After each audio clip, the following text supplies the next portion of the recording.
Well, good morning, everyone. And every day we rise is a great day to be alive. And welcome to Portsmouth Coffee Talks morning show. I'm James Lamowithan, and I'm here with Leah Drake Stiff and Thomas the Colonel Chapman. And we have Ray Anthony Smith as our guest host and Mark Gildaldi Trukowski. And we got here this morning to talk a little bit since the deadline for everybody to file for city council and mayor and school board and everything like that. But we're going to concentrate today, this morning, on the city council. Mike talks a little bit about the mayor race because someone else has entered that race, that two-person race, like it was at first.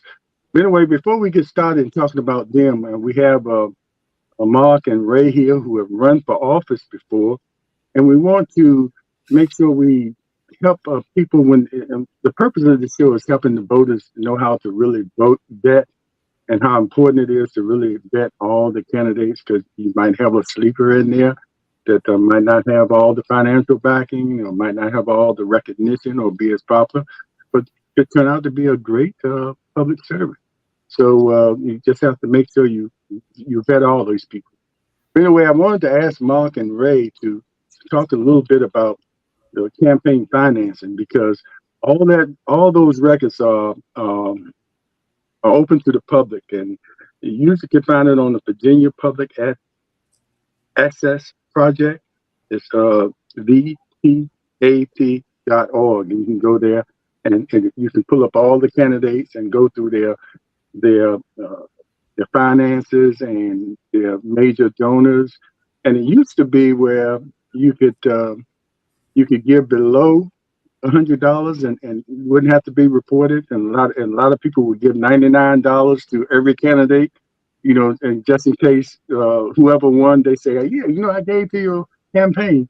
But now they have a category where they list all the people that gave above $100 and all the people that gave below $100. So if you gave $2, it's going to show up. So, and this is a way you can go in there and see. And it also has a button you can push, not only knowing who that donor is, but it'll tell you that donor's occupation, or if he's representing a business or an organization or something like that. So that tells a lot, as far as you betting. So you'll see who's supporting who. Anyway, gentlemen, give us a little rundown on that campaign finance. And what I really want to know is how, because you have the deadlines. I think right now, we're in the window of June 6th. Everything from June 6th to June 10th has to be reported by June 10th. That's the deadline. So they have certain little windows, throughout the campaign. Of course, you have that post-campaign reporting filing you have to do. But leading up to that, you have these little windows that you have to report, because people give throughout the campaign, so in order to keep up. But there are deadlines and some penalties that might be assessed if you don't meet those deadlines. Talk about that, gentlemen. Well, let me start briefly and say, and I'll let Mark jump in. One of the first things that you have to do when you decide that you do want to start a campaign is you have to go register with the registrar's office, and then you open up an account. And once you open up that account, that account has to be reported, monthly and quarterly, and they pass along information because everything's on a computer to the state board. But you have to maintain that in order, and it's not simple, it's not easy, and it's best. And I always recommend somebody that they even if they have to hire them to find someone that's done it before. And you could get training yourself. I know I've attended seminars for it, but it's still a lot to keep up with if you're the candidate. But one of the main things is, as long as you maintain that account, and you can maintain that account for as long as you want, even if you aren't, even if you lose, and you aren't gonna, run anytime soon, you can maintain the account, or you can go close the account, and then you won't be required to the reporting process. And so and they look for that every year. If there's no activity, if you've got money in it, you still got to report how much money, whatever you spend. You got to report, the purpose of it. You got to report who it went to, their address and their occupation. All that has to be reported every time someone gives you money. And then there's a $100 limit that threshold where if it's under that $99 where it's kind of starts, you don't have to report it, but anything over that. But if you were smart, you would report any and everything that anybody gives to you, especially cash money. And I would try to avoid getting a lot of cash because then those things aren't really valid, traceable, and it's hard to keep up with a lot of times. But don't mean I didn't turn it down. Yeah. But so those are the things that initially, Mark, you can jump in. And Mark, before you go, just to let people know if they're thinking right now, why are we going here with that? Because, like I said earlier, it's part of the vetting process. Do you want to keep up with that? And if you're looking at candidates and how they handle their campaign financing and who donates, I mean, if they can't handle their campaign financing and they're fined a lot for not meeting the deadlines and things like that, or not reporting everything, how can they be, handling the finances of a city? So it's a part of the vetting process that a lot of people overlook in the beginning, how the people, candidates run their campaigns. So that's why we're going here briefly before we get into the candidates. Okay, Mark. So last election cycle, there was a candidate who was new on the political scene. He had been appointed to fill a vacancy and was actually running to acquire the seat. And he had rather large signs, which, large signs equals a major outlay of money in many visible places within the city, strategically placed. So when the first campaign reporting deadline came around, I went to the VPAP site to see where his money was coming from. And there was no report of expenditures. And I'm going, how can that be? These things don't just, they're not gifts from the tooth fairy. So I eventually called somebody on the team and they said, oh, we forgot. And I'm going, well, it's a requirement. And they said, yeah, well, there's been a lot going on here. So that was a telltale to me that these folks had something to hide. And eventually, when all the votes were tallied, that candidate didn't make it into the top three. But there are some shenanigans that go on from time to time.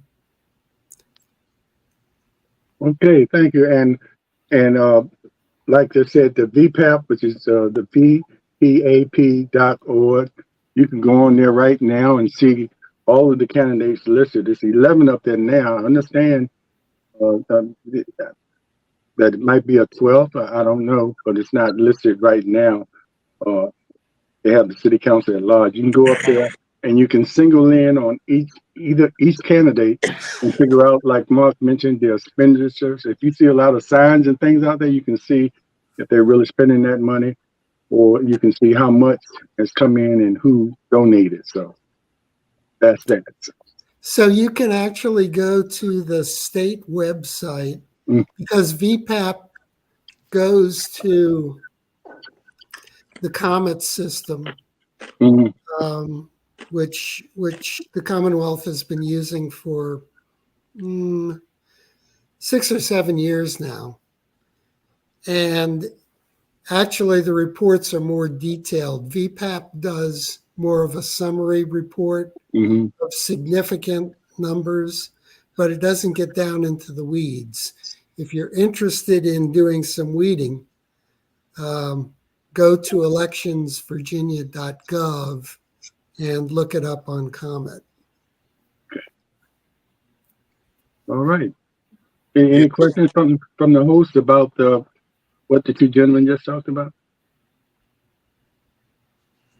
If you don't, say no. So we won't be sitting in silence. If you don't, I don't have any say no. myself. So we won't be sitting in silence. Yeah. Okay, somebody's feedback. It was my feedback. I apologize. Okay, all right. My phone is a little louder than my computer, so sometimes I switch out. Okay, so I guess we don't have any questions on that, so we can go now. We're going to list the candidates. This is from alphabetical order: Sharon Anderson, DeAndre Bonds, incumbent; Kitty Bryant, William Smith Dodson, Yolanda C. Edmonds Thomas, Melinda Ann Johnson, Bruce Guy Lalonde, Mia Nicole Phillips, Davy Smith III, Calvin E. Turner, and Mark Whitaker. I don't know, Ray, have you said you heard it might be a 12th person? Did you ever find out if it was? No,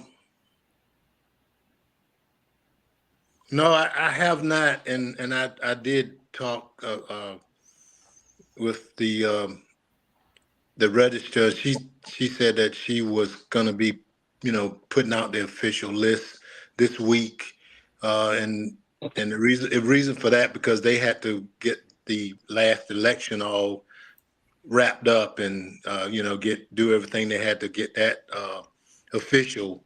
So and this week sometimes the official all of the candidates will be published. So that's all I know. I don't know of any, and I just heard that from another candidate that he said it was 12 when I was with him, and I don't know. I see at least about maybe two names, Johnson and Phillips. I guess I hadn't heard about those, but the rest of them I all was already familiar with. So that's 11 that I know of. Yeah. And we So, met Phillips at the Truxton reunion. It's the first time I met her, but I don't know who Johnson is. Yeah. yeah, I couldn't find anything on her either, but uh, first I asked before we get into maybe to individuals, how does, and this goes to everybody, how do you feel? Is it an advantage of having so many candidates, or is it a disadvantage to having so many candidates? Sometimes an advantage is gives you more choices, and sometimes the disadvantage is that you split vote in a city that's already not doing great as far as voting percentage. Somebody can get in there with a small amount of uh, people representation of the people. So how do you feel? To me, it's just about name recognition. It's about who you are, how many folks that you have supporting you. Some folks are kind of coerced or talked into to doing it for different reasons. But I think the main reason that, and then let me back up and say, I think is bad, in my opinion, when you have all of these candidates. You know, they take away votes. They don't stand a chance. In a lot of cases, they'll, you know, but then you never know. And I think you and I and talked about it before. One of the hardest things about running a campaign is knowing who's going to show up to vote. Mhm. the demographics and, you know, who they are. The incumbents, you know, their records speak for themselves. They tend to be the stronger ones if they haven't, you know, made some mistakes and got a lot of negative press from things that they've done, you know, while they were in office. They tend to be hard to beat, and you know that makes it harder for some of the newer candidates that want to challenge them. It could. Go I, ahead. I yeah, I concur with Councilmember Smith. Um, as somebody who was an insurgent myself, with one thing I had going for me the last couple of runs that I did, lots of name recognition, Mm. but you know, name recognition cuts two ways. People can think of you favorably and they can think of you unfavorably. So the number of votes you get has a lot to do with how the favorables and the unfavorables uh, balance out or don't. Um, I would like to say about money, as a longtime observer of the political system, as well as grassroots participant, money counts up to a point.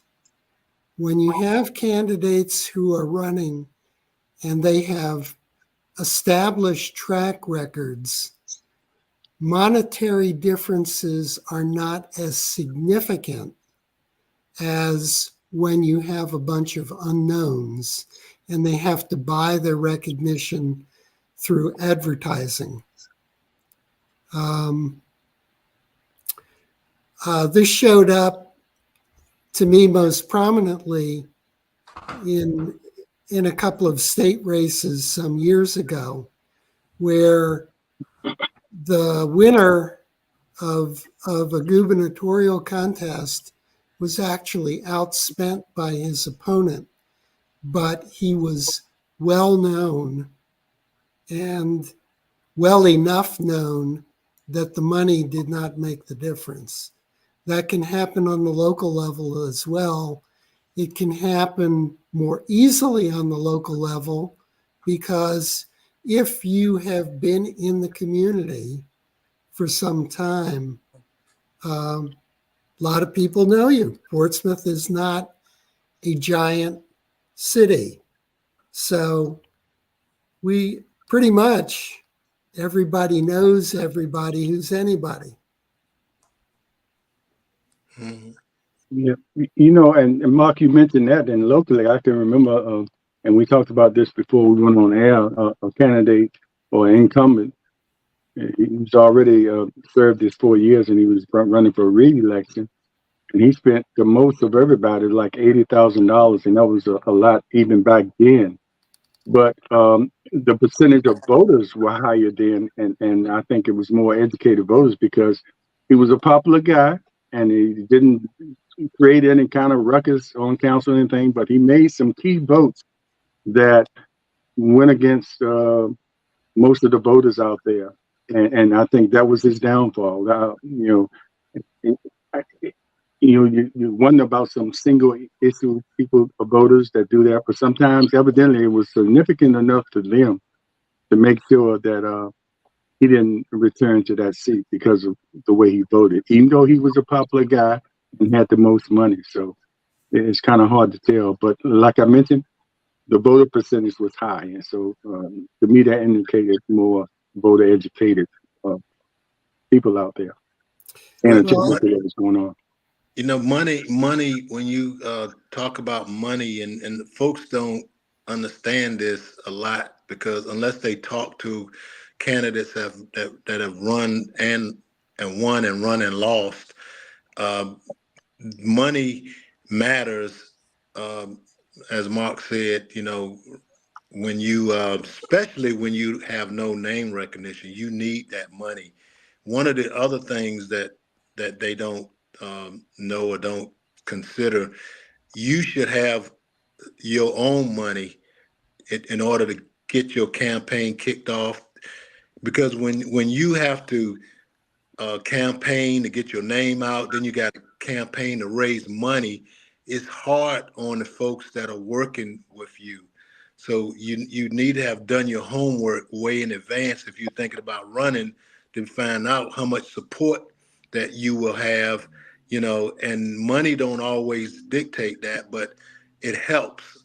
And I know the first time, that I ran, I put quite a bit of money into it, but as I ran, from then on, the less of my money I put in, and more folks, that wanted to support me, they supplied me the money.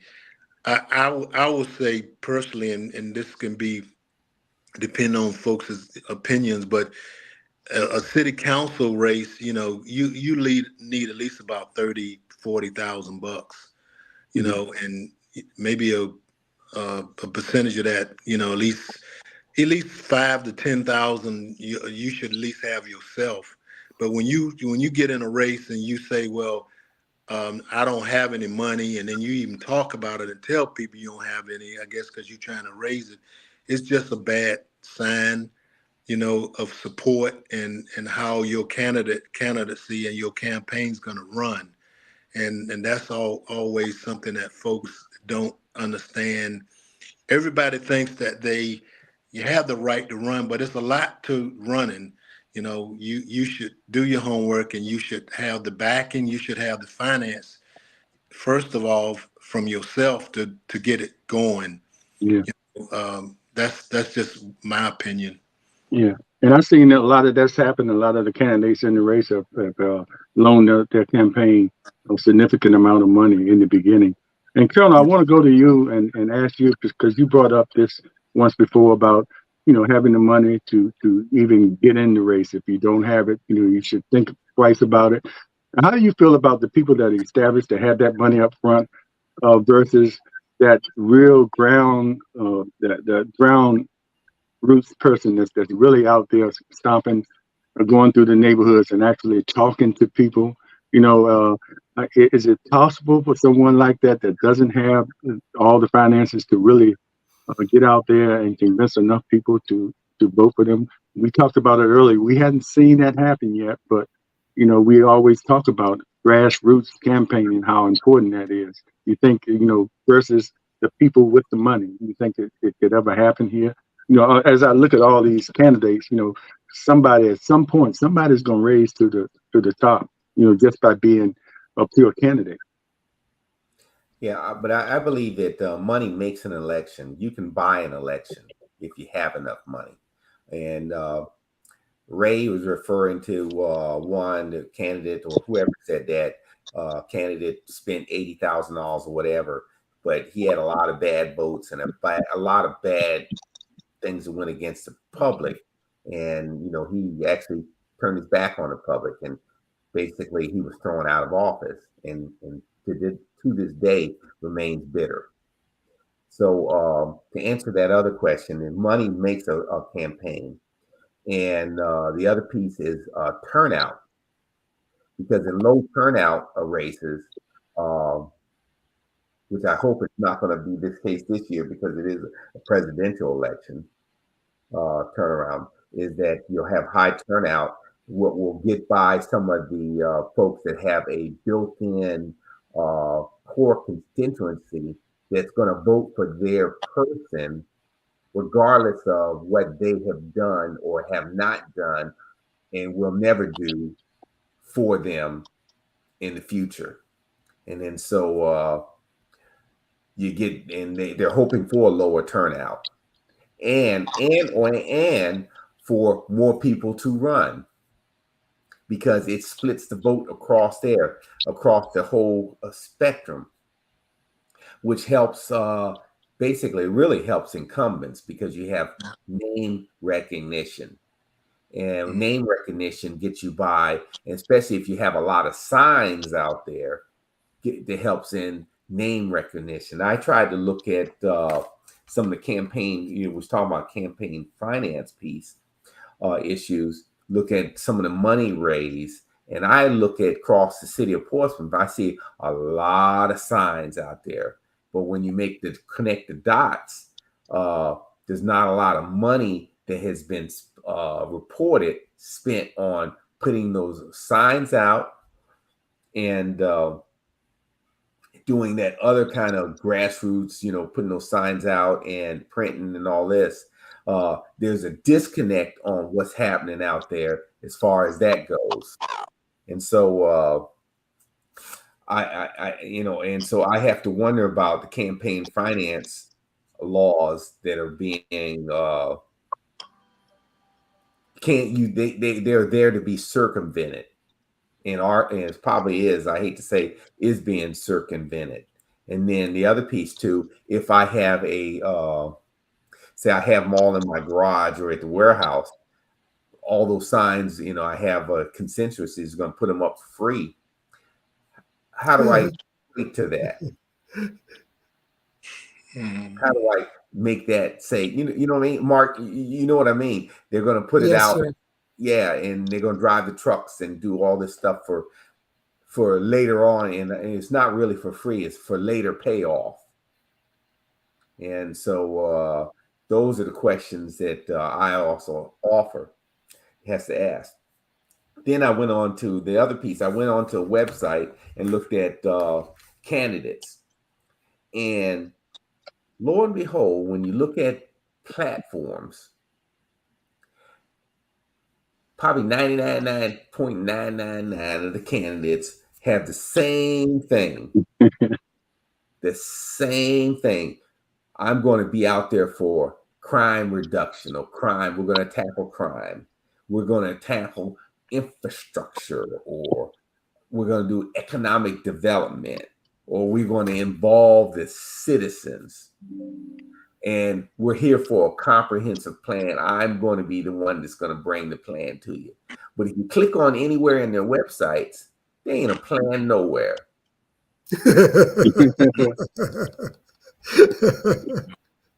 They only talk about what I'm going to do in its broadest tense in 5 lines, or what we call bullet points on a spreadsheet, on a PowerPoint. But there is no plan past that. And then so that is the questions that you have to ask these candidates, and they need to be asked in these forums.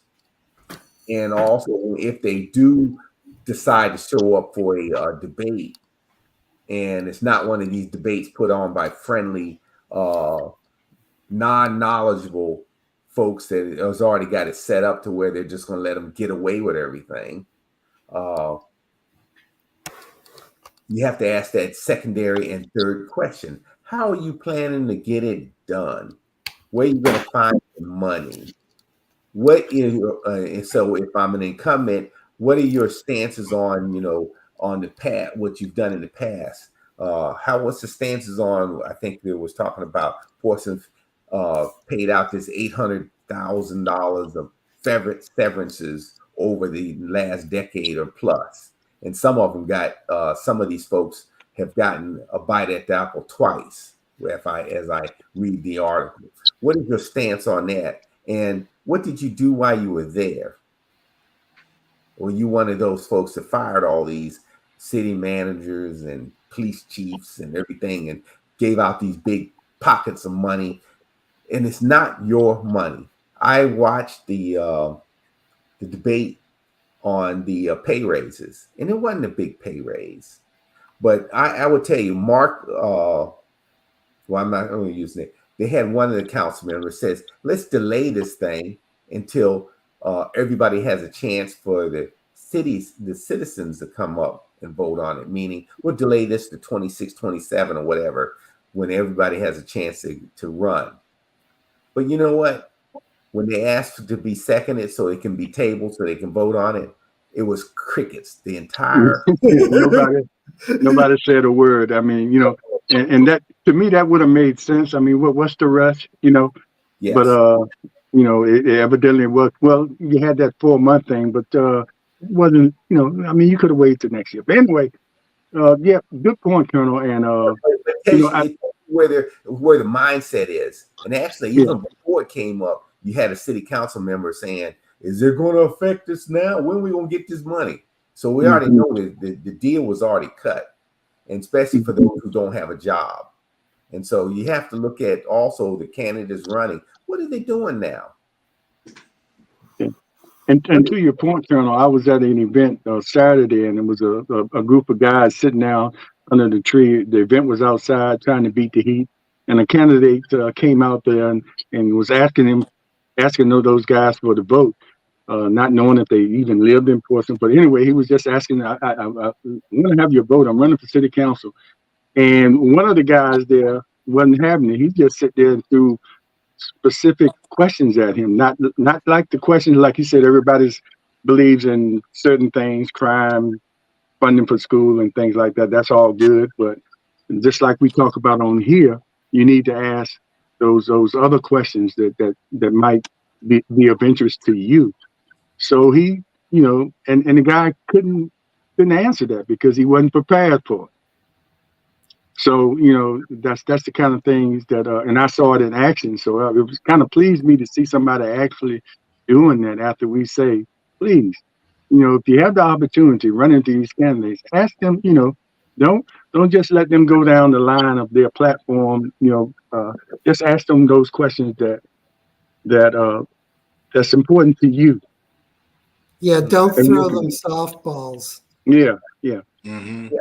Because the face to decisions, face, the decisions are not softball decisions. right. Yeah. Well, you know what, and I'll use the presidential election cycle. We've watched for 4 years while this man has been the previous president was in office, and now it's been another 3 years. He has nothing but softball questions. Actually, they've given crib notes, and they let him get away with. There's no secondary thing. Questions asked. The other day, they asked him. Former president and President Trump asked him, "You want to decrease the capital gains tax to 20?" And then somebody asked him, "Why do you pick out 20? And what's the economic justification for that?" Well, it sounded like a good number. How do you run and then how did that is journalistic malpractice not to jump on him with 2 feet, but he's gotten away with it for his entire political life. And to get back to you, Slim, you talk about the when whoever this person is, I have no idea who you're talking about, but you're talking about they weren't prepared. But I have to ask, did they have the bandwidth to understand the questions that were being asked? Because there's a lack of preparation. I think this person had it, for me knowing him personally, he had it, but he was only prepared to go out there and think he could say, I'm running for city council, and he out there in a group of people and say, I need your vote, and that was going to be the end of it. He wasn't prepared for the brothers under the tree, to throw some questions like that at him. I had to throw that in, the brothers under the tree, that he thought that weren't politically involved, that would throw those questions at him, and by the time I got there, he was walking away, man. They just threw me under the bus. Yeah. I said, okay, and I went over to the brothers. I said, right on, brother. I mean, that's the kind of stuff y'all need to hit them with, because sometimes they don't believe what's going on, and you need to let them know. He should have known they were informed people because they were in the shade. Yeah, they won't stand in the sun. Right. You know that old saying, there's nobody goes out in the midday sun but mad dogs and Englishmen. Yeah. Mm-hmm. Yeah, you look at even some of the candidates now. You look at their backgrounds, and you look at history. You look at in the past, if you kept up with things in the city of Portsmouth, which Portsmouth, we all know, and folks don't believe this, how unique Portsmouth is as far as the politics go. because our size makes it that way, you know. But one of the things that folks don't understand, you know, is when you running, you know, you want to make sure that, you know, there's no skeletons in your closet. You know, if there are, then you want to make a move like one, you know, put it out there before the media get it, because the media, they constantly are hunting and pecking every source that they can get to try to find out anything about you, and they're looking for the negative things. You know, they don't mention the positive things they find out about you, but folks fail to understand that and don't even know, because they simply haven't even talked to another candidate or somebody that has experience in campaigning. And it doesn't always mean that you got to pay, you know, somebody to run your campaign. But if you got the money to do that, you know, that will help you along the way down the road. But it just bothers me so many times when you talk to folks and you look at their history, you know, and you have folks that say, well, who is that? Do you know them? I ain't never heard of them. You know, just like we've already said now, they've never been involved in any boards or commission. You never see them at, you know, any of the functions. They just feel like it's my time and I'm gonna do it because, you know, somebody's coerced me to do it, and or somebody's pushed me to do it, you know. And when a person, you know, admits and says that to me, that's, to me, in my opinion, is an indictment on their candidacy and their ability to, you know, what's going to happen when they get in office. Learning this stuff on the job is not the way to go.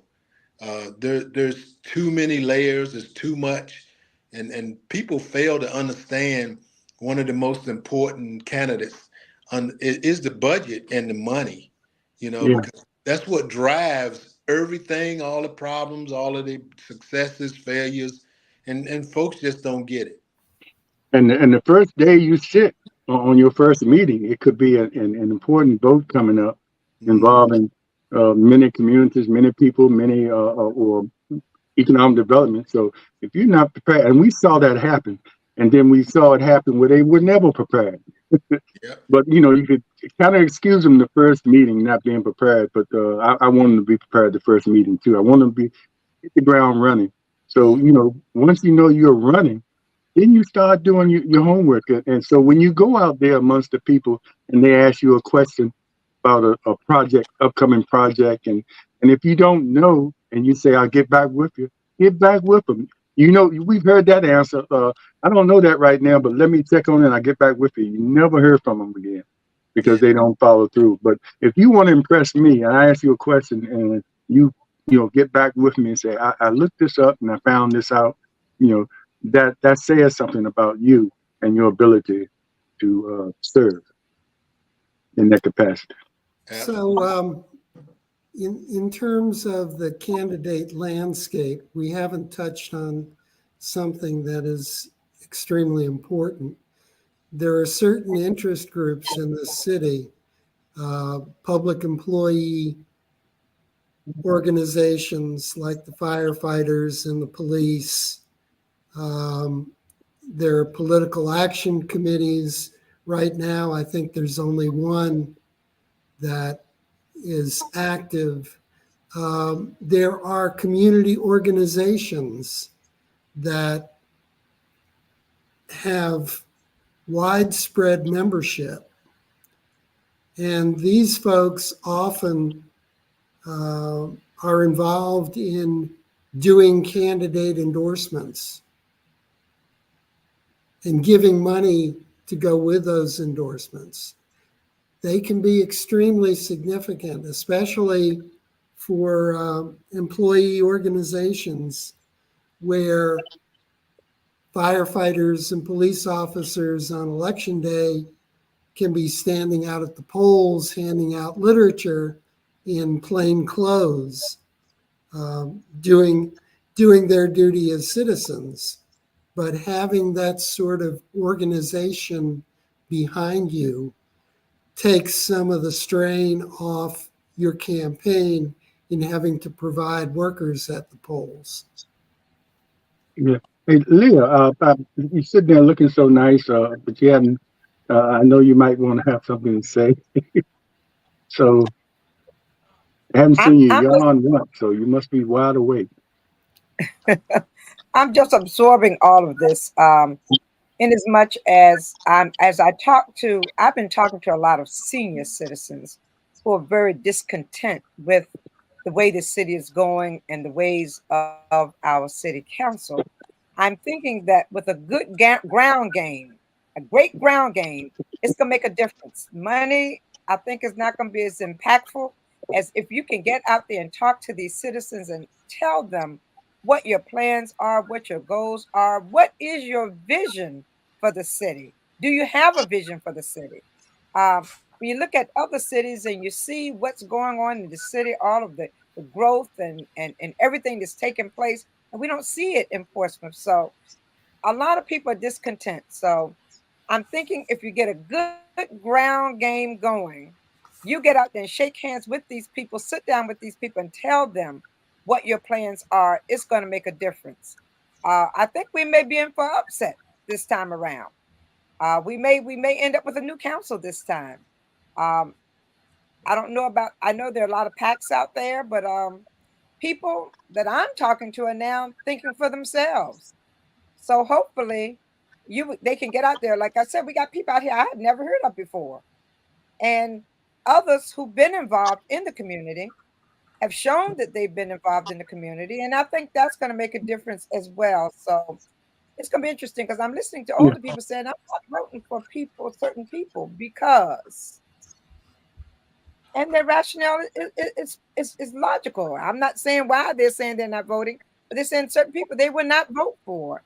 So I'm thinking if some of these newer candidates actually get out there and actually go into these communities, talk to these individuals, get to meet the individuals, and share your platform, we may be for an upset in the city of Portsmouth. It may not run the way uh, the body at large wanted to run. I think it's gonna may run a little differently this time. So I've Hey, seen some yeah, good that's newcomers, possible. huh? That's I've seen possible, some Leah, especially if they use the old tactics of single shot voting. yeah. Mhm. It's going to be it's going to be a difference. I think this time around, and I think the Yeah, problem is going to be with the forums. How you going to get all 12 people on a forum and actually hear what they have to offer? It's going to be craziness. Yeah. To ask 12 people the same question is, to It's me, crazy. is It makes no sense. ineffective because you don't get to know the person. mm-mm. Exactly. That's the biggest waste of time.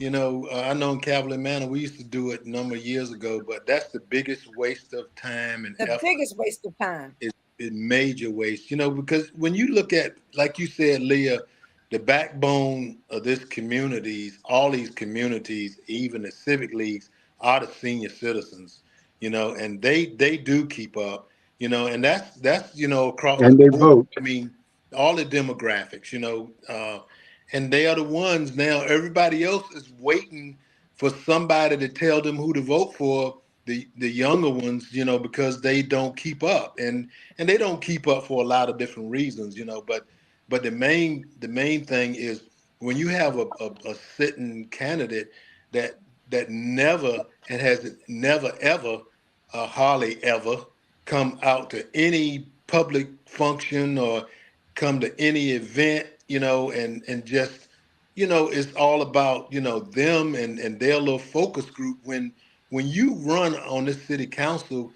you represent all of the cities. You are not supposed to be represented, and it ain't about, on this level, it's not about Democrat or Republican. It's about the citizens of Portsmouth, black, white, green, blue. You represent all of them.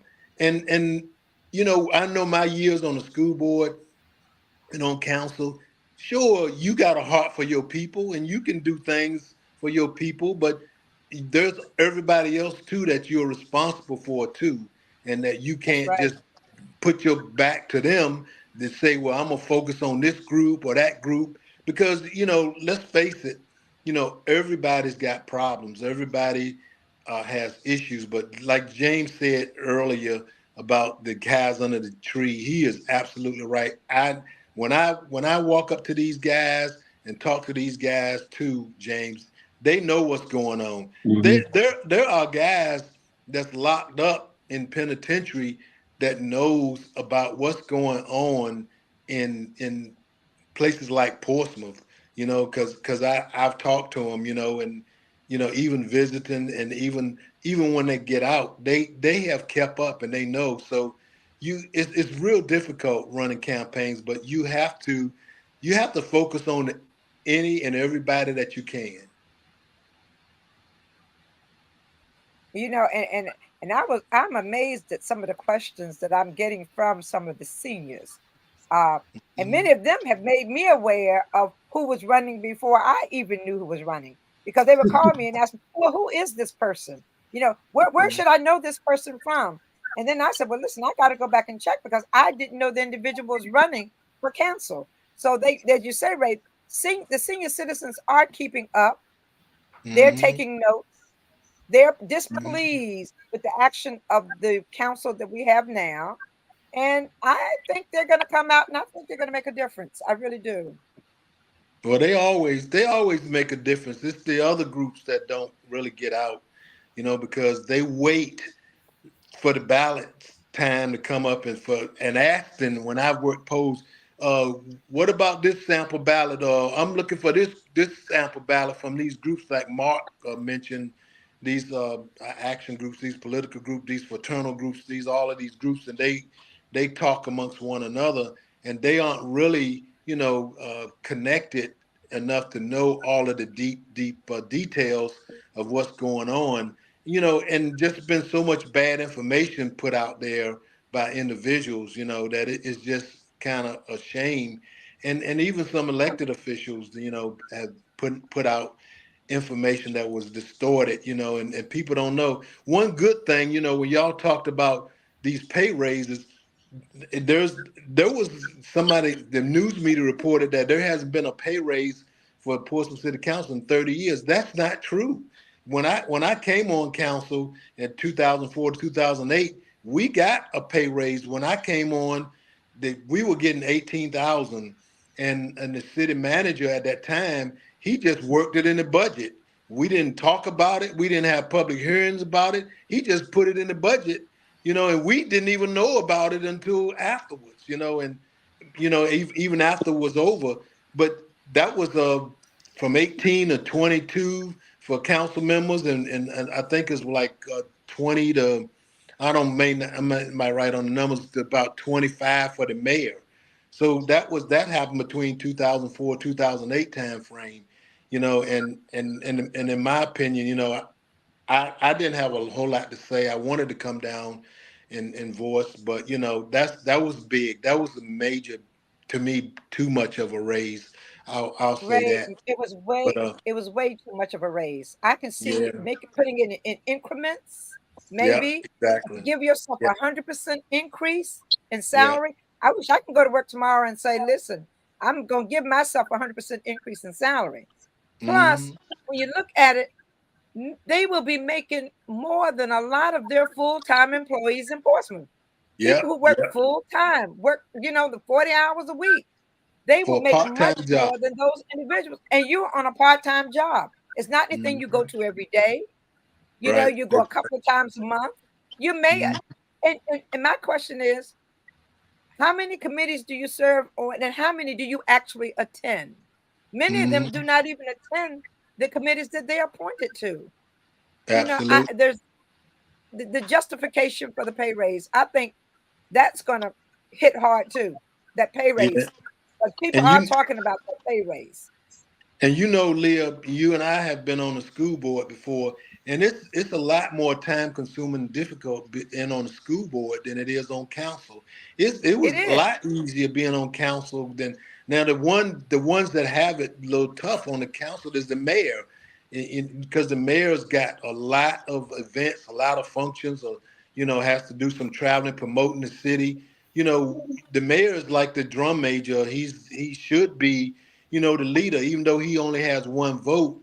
If he gets that respect amongst the other members. They look up to him that way. But you know, being a council member is a part-time job. That was intended. You do not have, you don't spend part-time, full-time working as a city councilman, and that's just the facts. Having done it, Mm. 5 times now. It So was intended for elected officials to be public servants. Public yes, The service. word servants. And yes, I want Exactly. to add this too. When you're talking to these candidates, make sure they know how the process works downtown. We have council persons on there because you have to know. You bring up certain things in council meetings that should be go to the school board, and you should know that. Because you waste Mhm. time. You bring it up to council. You ask the city manager to look into it, and then the city manager say, "Okay, we'll contact the school board." When you could have Mhm. gone straight to the school board, Right to the school board yourself. so you have to know the process because you can't try to do things on school property without involving the school board. You Right, know, right. and you should know that. It's nothing. That probably was just something, just trying to show off. I don't know, and especially if you came from the school board. But Mhm. anyway, But so talk to your. that comes from not knowing what you're doing, and you got to say something. So let me just say this, and maybe people will recognize me because I'm saying something on the board, but you really have nothing to really share. Yeah, but it's other situations that come up that if you know how the system works, Exactly. don't bring it up at council. That's something that the school board, that's something that the EDA handles, Ray, and Right. or that's something that the planning commission. Now, That's because true. the planning commission has to answer to you because everything has to go through, but the EDA has some things come to the council, but EDA has the authority, because they control a lot of the money in economic development to do things. You have to know that, so you can't send things to the city manager to do that. These other groups out there, it's their area, you Mhm. know, and you're just wasting time, just taking it through city manager, city attorney. When they come back and say, "Oh, you got to go to you could have done that in the first place." But Mhm. so find out if these candidates know the system and how it works. Mhm. Not just how to solve crime and Which fund they can't schools, solve. fully fund schools. That's a good thing, but it's a lot more to it than that. You have to apply yourself, and that's what you got to do. A lot of homework, and that's what happens. When you don't understand, folks don't even council members. You ask them, well, how does EDA get their money? The city gives it to them like all the other cities give it to them, but that's not true in Portsmouth. Portsmouth is one of the few, in the state of Virginia that raises their own money. Um, they don't wait for them. The city can allocate money to them. The city does support the staff, but as far as what they do economically, they buy and sell land, and that's how they fill their coffers. And now a lot of that land is run out in Portsmouth. Big parcels are gone. So it's things like that you have to learn as a councilman, and you should kind of be doing homework and paying attention, even if you decide that you want to be a councilman. You should have at least known some of these things before you get up there, thinking some of these people thinking that, well, they'll teach me or I'll learn this. It's my personality. I think that can work with people and work with others, and that's another big issue is the mix of folks that we put up there, and that's why we've been through so many city managers, because there's been so many personal agendas. Personal agendas. Hmm. Too many. Mhm. Ray, Tanja Jack Williams is saying, researching the candidate for yourself is important. Knowledge is power. And she Yes. is really right on that one. And I'll tell you what, the last poll that I worked, I was amazed at the number of people who did not take sample ballots because they said they had done their own research and they Yeah. knew who they were voting for and they did not need a sample ballot. So we have more people who do their own research, as Tanja says, and do your own research, know who the candidates are. Don't vote for the candidates because candidate is your friend Friendship is not important at this time because the lives of the citizens of Portsmouth is at stake.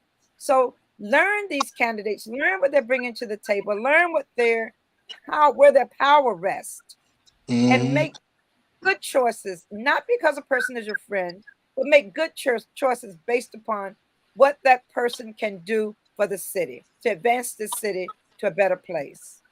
Most important. Absolutely. One thing I can see is that most of these candidates, just some of the new ones, and looking them up, have served on some boards or commissions, and that doesn't totally qualify you, but it surely helps Yeah. if you have been, part of that process and you know a little something about how city government works. So I'm looking at the list and most of them, and looking at some information I got from people that came out Saturday, that most of them have served on a board or commission. So Do we know they how should many be have able not to. served on boards and commissions? Uh, I don't want to say that I hadn't checked everybody. I'm just going by. Most of them I know. Some of them I know have served, and some of them I see on their literature they have served. And the ones that Okay, haven't served, I can't say for sure. So okay. I'll come back with that later. But So back when I first ran for city council, one of the gateways to city council candidacy was service on the school board. And, that is something that still holds true to an extent. We have school board alums who are serving on council now. And they're similar bodies, they serve the same constituency. It's an opportunity to deal with one of the critical issues that every city council member must face. So getting your feet wet on the school board is not a bad way to begin. Mhm. That is It's a true. it's an We've excellent seen it's that an excellent time way. and time again. Would It's you say, excellent Ray? way. It's excellent way to begin. You learn It so is. much because you have to interact with council too during during that period also. But as you read from the person in the chat, you know, we just fail and across the board, and I'm not talking about whites, blacks. I'm talking about citizens in general do not keep up. They do not read. When, like you said, when I've worked, they coming up asking for a sample ballot. They want to know a sample ballot. You wouldn't be amazed. Some of y'all wouldn't, but there's some folks that cannot even tell you who the mayor is. There's some folks that don't even know, can name one council member. That's And true. that's across the board. I mean, I'm not just talking about black folks, white folks. I'm talking about, all folks, because they either don't care or if until it affects them, then they come down and then they're ready to jump up and down when it affects their house, their yard, or them personally. But as far as, having a heart for the entire community and where we are, they just don't have time. And honestly, like you heard me say previously, I know the younger folks I pull in a lot of different directions. They got kids and things. And James, and some of y'all know James is the closest to my age, but we didn't have these you're older. opportunities when we were You're coming older. up. Excuse me. All this Excuse me. That was a traveling. statement that you just made. Well, I'm That just saying statement that you need to retract. I know James. I know. And James and I Yeah. have come up together. That's all that meant. Don't read nothing else out of it. We've come up together and we've known each other since high school. So and I've known you. You're probably next, Leah. But the bottom line here is that there was no travel balls. There was no all these different kinds of sports Right. that That's true. the kids are into. It was basic things that you went to, but there's so many things that draws the younger people in so many directions. The schools, what they're doing in the schools, and the PTA, and all the ones that get involved. But there's kids now are the ones that drive some families, That's most true. families, and so that's understandable, but they still have an obligation to protect their families and to secure the future of their families by keeping up to what's going on. Okay. All right. We come to the hour. It's stimulating this conversation, and I think we kind of served the purpose. We wanted to get out information on letting our viewers and voters know how to really make sure you vet the candidates and different ways to do it, and make sure check those finances out. The campaign finances out, and who donates. That carries some weight too. And just give each candidate an opportunity. So we want to thank you for listening, but we want to end up with last comments and start with you, Colonel. Yes. Today, well, in November, we're going to have a chance for change, and or you can continue the downward spiral if you so desire. So it's up to you as far as the public goes, what you want to see in the future for the city of Portsmouth, actually, and also in the state and federal government. So it's the choice is yours. And so shows like this, and you won't hear it anywhere else, where the truth is put out there, and we try to break it down to you and try to get back by and get past that and ask that secondary and third question, and don't let the politicians get away with what they've been doing and what they want to try to do by putting those headlines out there, those little pieces of little tidbits out there. And so that's all I got to say. And I'm sort of saving my powder for later on when we get into the heart of this, because I'm gonna burn them up this year. So Yes, sir. I'm sure they know that. I'm sure they know that. So hopefully they'll be prepared for you, Colonel. Leah? Well, I am just saying, please do your research. Please vet these candidates well. Make sure that they are bringing something to the table that will be beneficial to all of the citizens of Portsmouth. Don't be concerned with friendship. Friendship, as they tell me, said I was told there are no permanent friends or no permanent enemies in politics. That's But not always true. No, it is not very true. But anyway, know who these individuals are. Talk to them. Know for yourself. Don't let someone else tell you who you need to vote for. You need to find out for yourself who you need to vote for and why you need to vote for that individual. And as we said before, get your questions ready. Don't let them run away with these little answers that they have already planned for the past 5 years. Ask deep questions and find out what it is they're going to do to help to advance this city to a better place. Do your research and know your candidates. Know your candidates. Ray? There's two different categories of candidates here. There's the incumbents and then there's the newcomers.